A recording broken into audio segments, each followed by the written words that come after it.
అదిగో గోదావరి పరవళ్లు కనిపిస్తున్నాయి, గలగలలు వినిపిస్తున్నాయి, మన కళ్ళ ముందు తొణికిసలాడుతున్నాయి. ఉమ్మడి ఖమ్మం జిల్లా రైతుల దశాబ్దాల కళ నెరవేరిన క్షణం ఇది. కళ్ళ ముందు గోదావరి జలాలు పారుతున్నాయి. ఆ కళను సీతారామ ప్రాజెక్టు నెరవేర్చింది. లక్షల ఎకరాలకు సాగునీరు అందించే సీతారామ ప్రాజెక్టు ఎత్తిపోతల పథకాన్ని ప్రారంభించారు ముఖ్యమంత్రి రేవంత్ రెడ్డి. భద్రాద్రి కొత్తగూడెం జిల్లా పూసుగూడెం దగ్గర 2వ పంప్ హౌస్లో మోటార్లను స్విచ్ ఆన్ చేశారు సీఎం.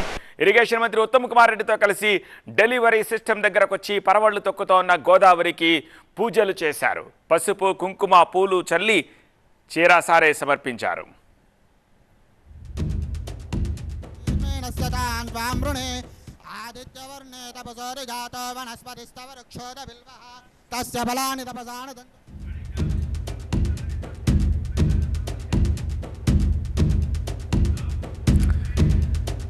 ఖమ్మం జిల్లా వరప్రదాయిని సీతారామ ప్రాజెక్టులో 3 పంప్ హౌజులను 3 నేతలు ప్రారంభించారు.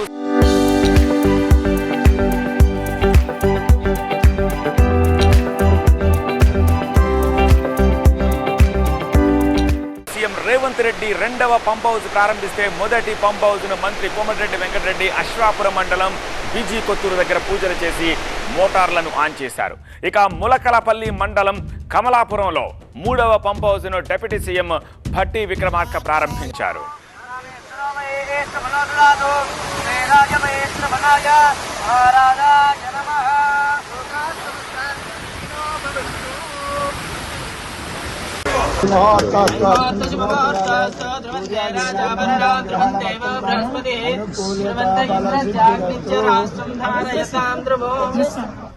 ఈ సీతారామ ప్రాజెక్టు కళ ఎప్పటిది కాదు, దశాబ్ద కాలం నాటిది.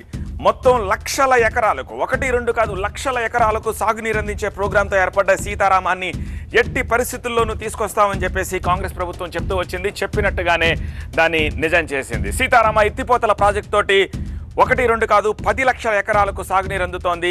ఖమ్మం జిల్లాలో 4 లక్షల ఎకరాలకు, భద్రాద్రి కొత్తగూడెం జిల్లాలో 3 లక్షల ఎకరాలకు, మహబూబాబాద్ జిల్లాలో 2.5 లక్షల ఎకరాలకు సీతారామ ఎత్తిపోతలతో నీరందించే లక్ష్యంతో దీని నిర్మాణం చేపట్టారు. భద్రాద్రి కొత్తగూడెం జిల్లా దుమ్ముగూడెం దగ్గర సీతారామ ప్రాజెక్టు ప్రారంభమై ఖమ్మం జిల్లాలోని పాలేరు వరకు ఈ గోదావరి జలాలు ప్రవహించబోతున్నాయి. సీతారామ ప్రాజెక్టులో 36-57 టీఎంసీల నీటిని నిల్వ చేయొచ్చు. సుమారు 110 కిలోమీటర్ల పొడవున ఈ సీతారామ ప్రాజెక్ట్ కెనాల్ ద్వారా గోదావరి జలాలు ప్రవహించబోతున్నాయి. దీనిలో మొత్తం 4 పంప్ హౌజులు ఉంటాయి. వీటిలో 3 పూర్తయిపోయాయి. వాటిని వాళ్ళు స్టార్ట్ చేశారు. ఈ ప్రాజెక్టు వ్యయం 18,500 కోట్ల రూపాయలు.